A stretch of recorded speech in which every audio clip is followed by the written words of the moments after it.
Colin Truesdale would be forgiven for getting a complex. He applied for a job at The Rock in Bury, one of the biggest construction sites in the UK right now. He was unsuccessful. In fact, he has been unsuccessful in 150 job applications since the end of 2008. He believes his name is included on a construction industry blacklist. Today, he and other trade unionists staged a protest at The Rock. They were demonstrating against Laing O'Rourke and NG Bailey, two companies that had paid a businessman for that blacklist. Our economics correspondent Jane Barrett reports. Yeah, lads, I've got my players with me. Go and have a word with the gaffer and see if he'll give us a start, will you? Colin Truesdale pleads for a job. With 37 years' experience, he can't think of a legitimate reason why his application to work alongside these men was declined, but he suspects an illegitimate reason. In May this year, this man was fined £5,000 for breaking the Data Protection Act. Behind this door, Ian Kerr and the consulting agency had compiled and sold a list of names of unionised construction workers. Building workers that have been blacklisted. Colin's name was on that list. Protesters here believe the industry viewed and used it as a blacklist of trouble causers, to keep people like Colin off sites like this. Because of my past as a trade union representative, I'm persona non grata on these sites. They just won't allow me on the sites. How do I feed my family? How do I pay my bills? I can't.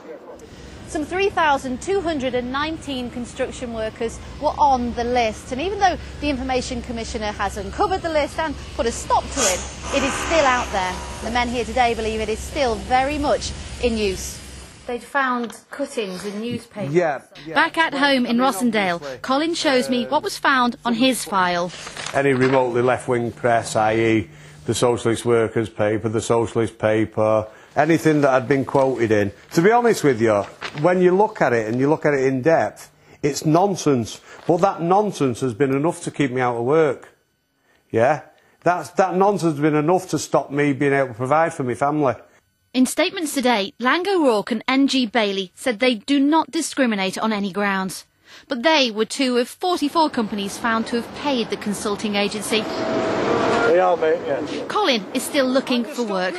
An enforcement order against NG Bailey means the Information Commissioner is still watching. Jane Barrett, BBC North West Tonight, Bury.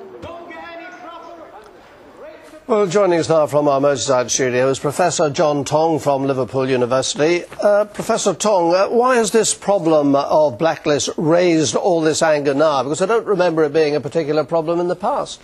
Well, people thought it had gone away. You had organisations that blacklisted people like the Economic League, but they went into disrepair, as it were, in the early 1990s, and people thought the problem was solved. It hasn't. Basically, blacklisting organisations have emerged under other names, and the sheer scale of the operation has stunned people. You've got over 40 major construction firms using these blacklists. You've had thousands of workers blacklisted, and in a time of recession, the impact upon individuals is quite phenomenal. That people are struggling to get work. They've no knowledge of why they're not getting work. They can only suspect that they're victims of a blacklist.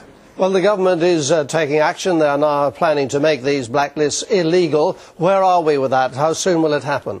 Well, the government's currently just finished the consultation with employers, and basically, although there's some protection for workers at the moment under data protection legislation, this will basically put the blacklisting firms out of operation. Any firm that uses a blacklist in future can either be prosecuted and fined, or individuals or trade unions can sue those firms that actually try and use a blacklist. So basically, the balance will be tilted very much in favour of workers, and blacklists will no longer be legal in any sense.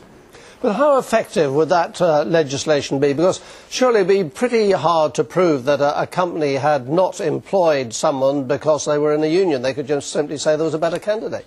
That's true, and the devil will be in the detail, but the fact is that any employer risking using a blacklist will know that in future they could be subject to closure, they could be subject to draconian fines, they could be sued by individuals or trade unions, and therefore, any employer who dares use a blacklist, I think, will be taking a huge risk. So it depends really upon the level of fines and punishments that are inflicted upon firms, but there's no doubt that the balance will be redressed. Well, very briefly, I mean, it will have come as a surprise to many that this legislation hasn't been passed before, particularly with the Labour government being in power for so long.